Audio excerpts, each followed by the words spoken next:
सभी प्रेक्षक मित्रों को मेरा आत्मवंदन। आप सबका पीएमसी चैनल में स्वागत है। आज हम फिर से अंतिम श्लोक भजगोविंदम का हम ले रहे हैं, तो आप सबको ध्यान से सुनने का है और आनंद करने का है, जीवन में उतारने का है। प्रातस्मरणीय आदि शंकराचार्य जी को मेरा आत्मवंदन।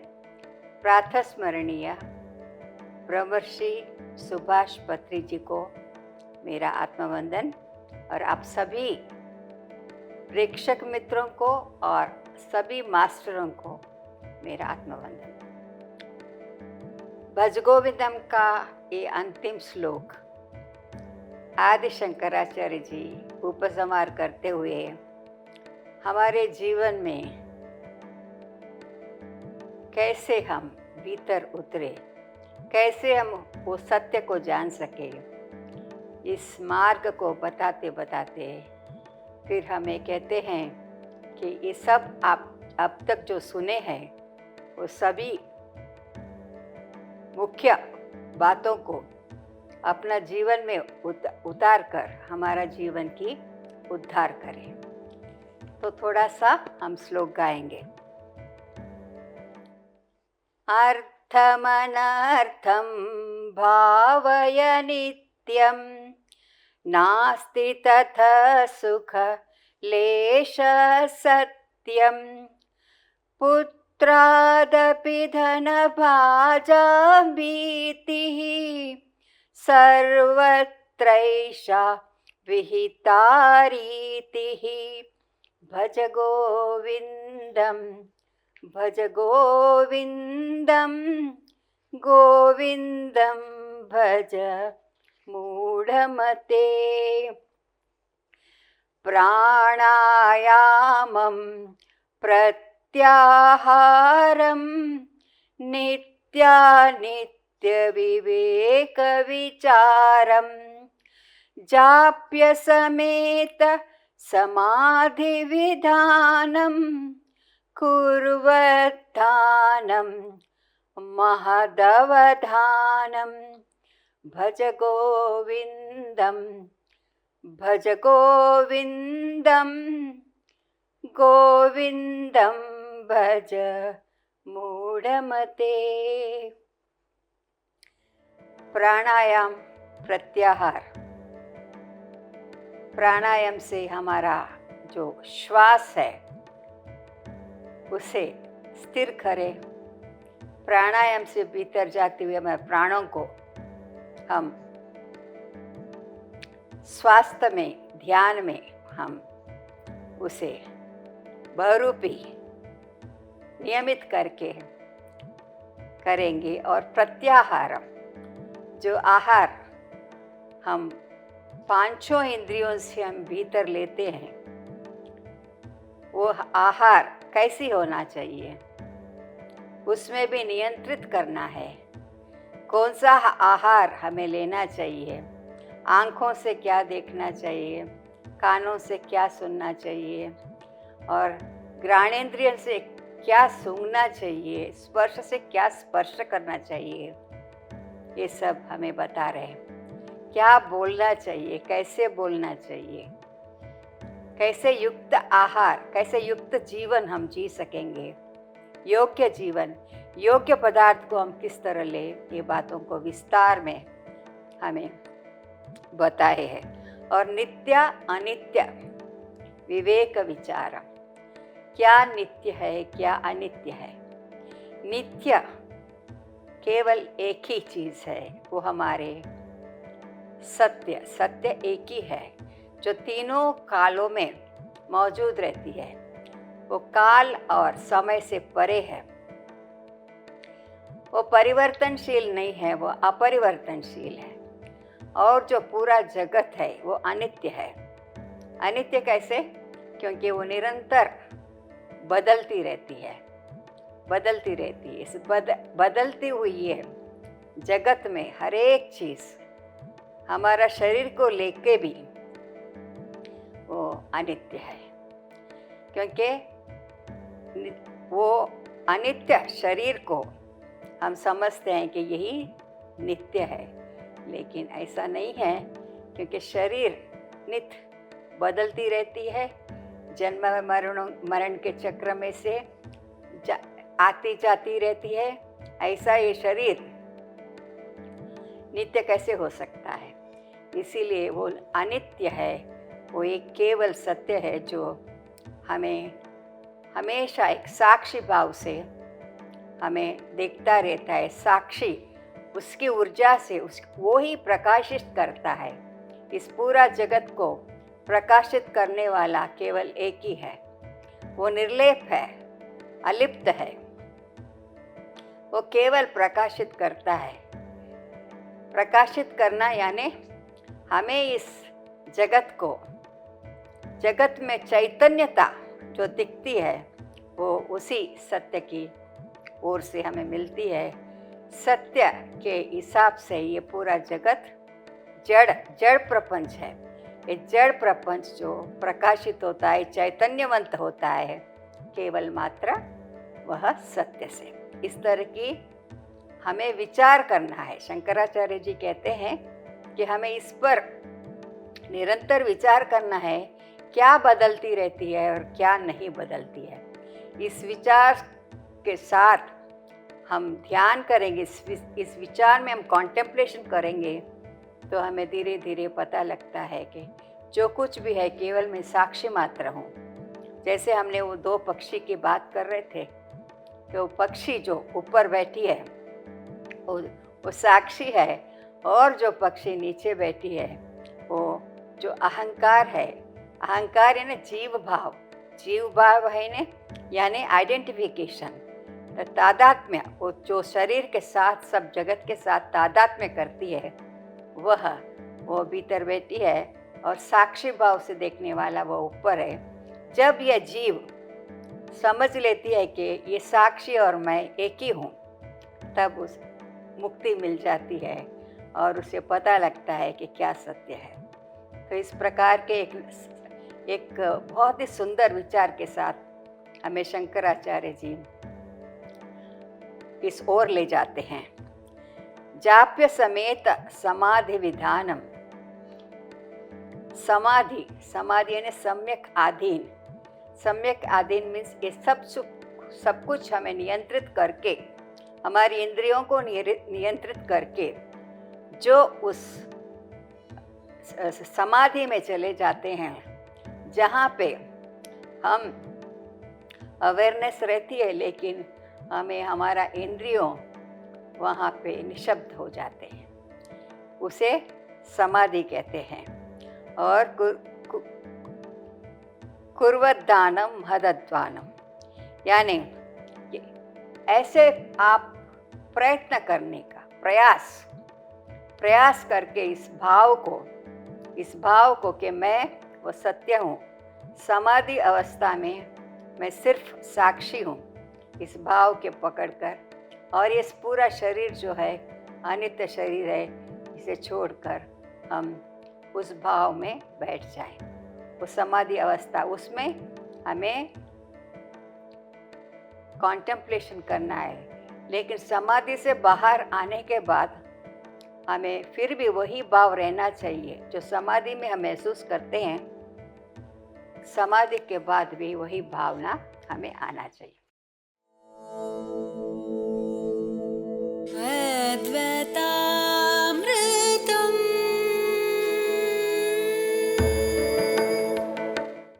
फिर अंतिम श्लोक शंकराचार्य जी कहते हैं, बहुत ही सुंदर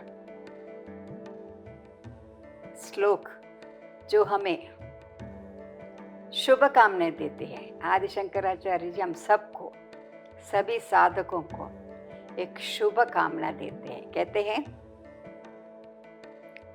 गुरु चरणाम्बुज निर्भर भक्तः संसाराद चिराद्भव मुक्तः सेन्द्रिय मानस नियमादेव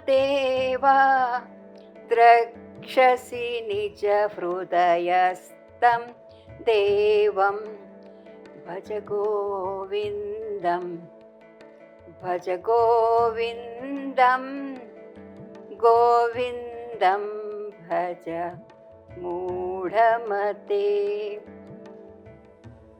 गुरु, गुरु हमें किसे कहते हैं? गुकारस्य अंधकारो ही रुकारस्त तेज उच्यते। गुरु गीता में कहते हैं गुरु कौन है? वही गु यानी अंधकार, रु यानी प्रकाश, जो अंधकार में से हमें प्रकाश की ओर ले जाते हैं, वही गुरु है। वही हमें मार्गदर्शक दर्शन कराते हैं और वही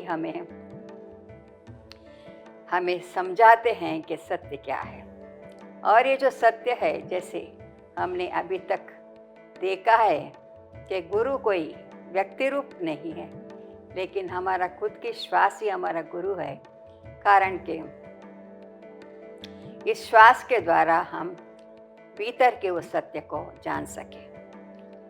गुरु चरणाम्बुज निर्भर भक्तः। गुरु के चरण अंबुज, अंबुज यानी कमल का फूल।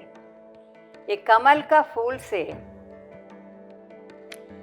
गुरु का चरणों को कंपैरिजन करते हैं, क्योंकि कमल एक ऐसी फूल है, कोमल है, कोमल है, और ये ऐसी फूल है जो निर्लेप रहती है। पानी में रहकर भी वो हमेशा लेपित नहीं होती है, पानी उसे स्पर्श नहीं कर सकती, वो अलिप्त रहती है। ऐसे ही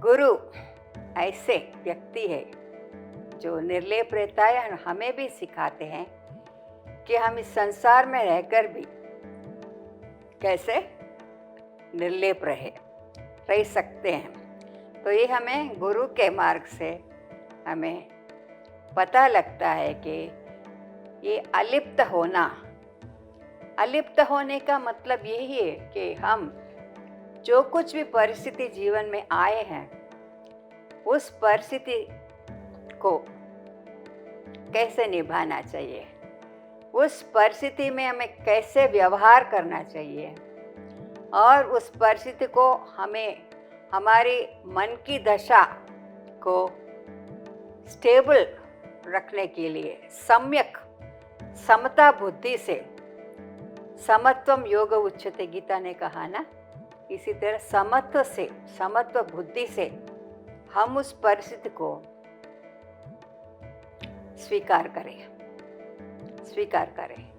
क्योंकि परिस्थिति तो आती है और जाती है, इससे कोई बच नहीं पाता है। क्योंकि हमारा जो कर्म है पूर्व का, उस कर्म के हिसाब से हमें जो कुछ परिस्थिति मिली है, तो परिस्थिति से हम कैसे कैसे एक्ट करना है, रिएक्ट नहीं करने का, एक्ट करने का है। तो उस परिस्थिति को और देश को, काल को, व्यक्ति को, संबंध को, हर एक चीज़ में हमें इस मन को स्थिर रखने का भगवान बताते हैं, कैसे हम स्थिर रख पाए। तो कहते हैं कि गुरु चरणाम्बुज निर्भर भक्तः। तो ये निर्भर भक्ति, गुरु के चरणों में हमें विश्वास कैसे होती है? हम ईश्वर को कभी देखा नहीं है, सत्य को कभी देखा नहीं है, फिर भी हम विश्वास रखते हैं कि ऐसा कोई है जो मेरे साथ है। इस तरह की एक ज्ञान हमें विश्वास और श्रद्धा विश्वास होने से हमें जो नहीं भी देखते हैं उस पर हमें विश्वास होता है। तो ईश्वर को हमने नहीं देखा, सत्य क्या है हमें पता नहीं है, फिर भी श्रद्धा के हिसाब से हम उस पर विश्वास करते हैं। विश्वास एक ऐसी शक्ति है जो हमें उस ओर ले जाती है। जैसे कहते हैं भक्ति की एक बहुत उत्तम परिभाषा संत अगस्तीन ने दी। संत अगस्तीन ने भक्ति की एक बहुत उत्तम परिभाषा दी। क्या है? जिसे तुम नहीं देखते, जिसे तुम नहीं देखते हो उस पर विश्वास करना भक्ति है। और इस भक्ति का फल है कि जिस पर तुम विश्वास करते हो उसे देखते हो। कितना सुंदर परिभाषा। जो नहीं है उस पर विश्वास करना भक्ति है, और भक्ति से तुम उस सत्य को देख पाते हो। तो बहुत ही सुंदर संत अगस्तीन ने दी है। और ये सुंदर श्लोक में और कहते हैं, गुरु बिना भवनिधि तरहि न कोई, चाहे बिरंची शंकर सम होई। मार्गदर्शन देने वाले के बिना हम इस भवसागर को तर नहीं पाते। मार्गदर्शन चाहिए हमें, इसीलिए गुरु की भी आवश्यकता है। और कबीर कहते हैं बहुत सुंदर, गुरु गोविंद दोनों खड़े, गुरु गोविंद दोनों खड़े, काहे लागो पाए। जिसे गोविंद को दिखाई दिया वह गुरु की सच्चा है। उस गुरु के चरणों में हम श्रद्धा रखें।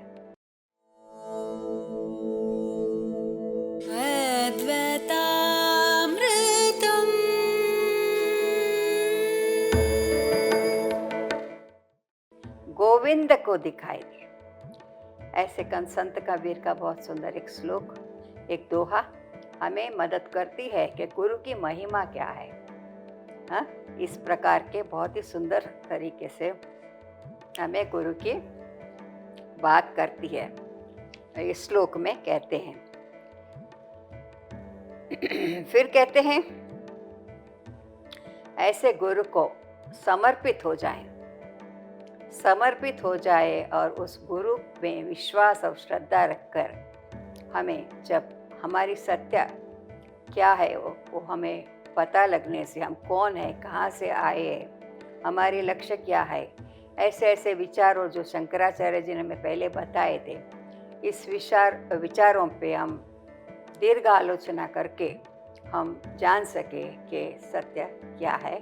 और इस सत्य को पहचानने के लिए गुरु की मार्गदर्शन, कोई भी संत के मार्गदर्शन हमें मिल जाए, हमें उस तरह जैसे वो जीवन जीते हैं वैसे उन्हीं को हमें उदाहरण बनाकर हमारा जीवन में भी इस तरह की सुंदर सुंदर एक भावना, सुंदर एक मनस्थिति बनाकर हमें हमारा जीवन को भी उद्धार करना चाहिए। तो बहुत ही सुंदर तरीके से ये श्लोक बताए। और फिर कहते हैं, विश्वास भी, जो श्रद्धा और विश्वास भी इतना ही ज़रूरी है कि हमें जीवन की इस नैया को, जीवन की इस भवसागर को पार करने के लिए, इसीलिए पहले भी शंकराचार्य जी ने कहा है, सत्संग की एक नौका में बैठ जाइए।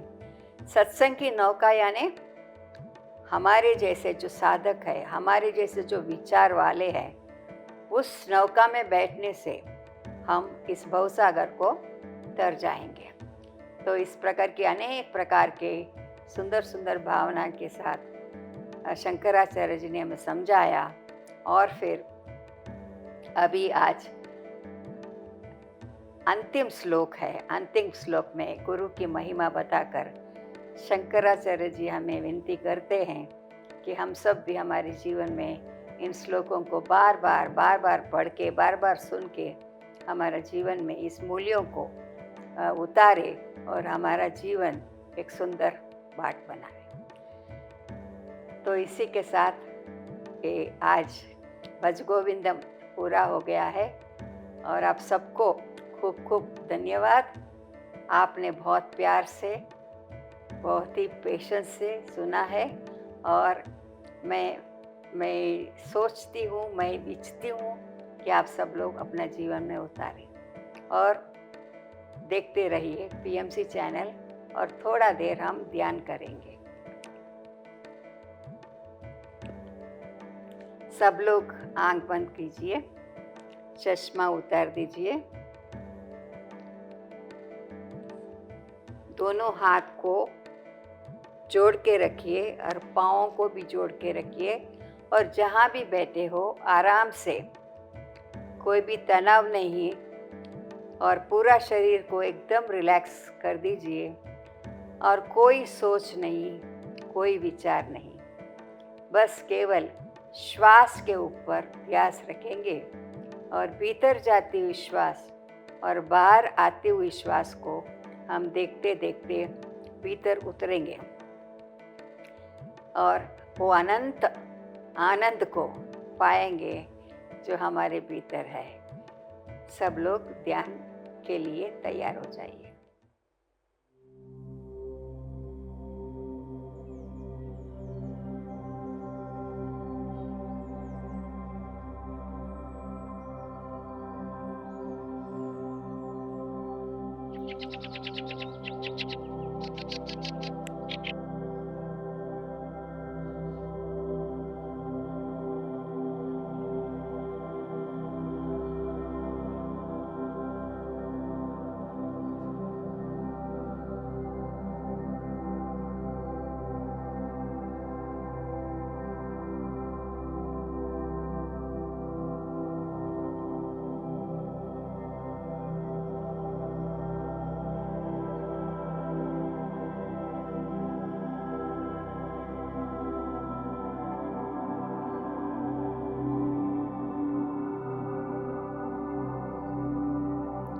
कोई विचार नहीं,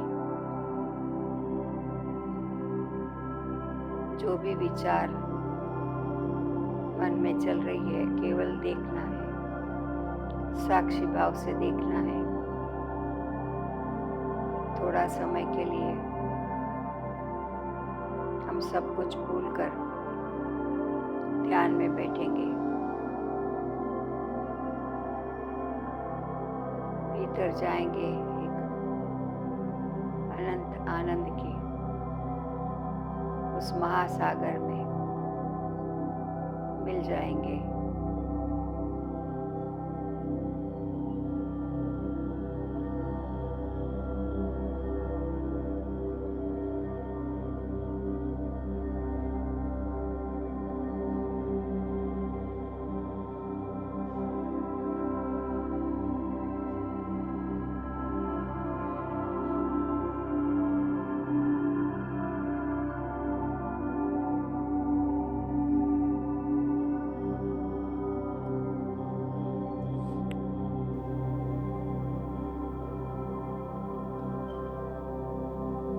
श्वास पर ध्यान।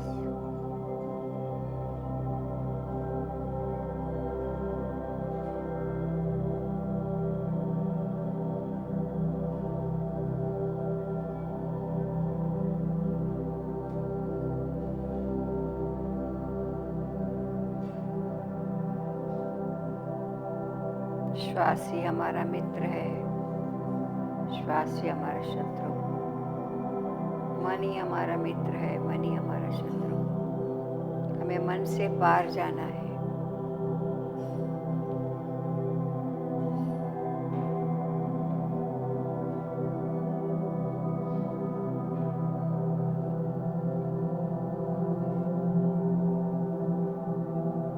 दस,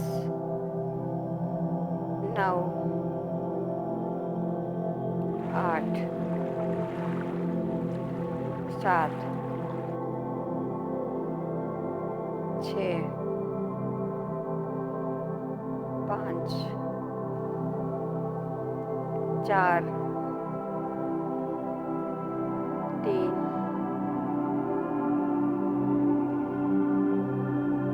2, 1, 0। दोनों हाथ को रगड़ के आंखों पे रखिए। धीरे से आंख खोलिए। जहाँ भी बैठे हो उस ऊर्जा में आ जाइए। बहुत ही सुंदर।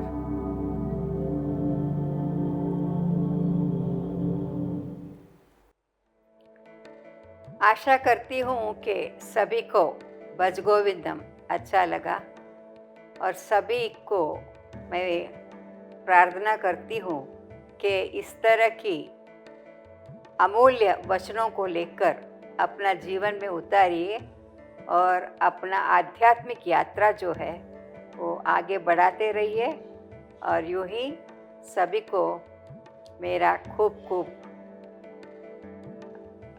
शुभेच्छा है कि आप सब लोग इस तरह और भी आगे बढ़ते रहें। धन्यवाद, धन्यवाद, धन्यवाद। अद्वैता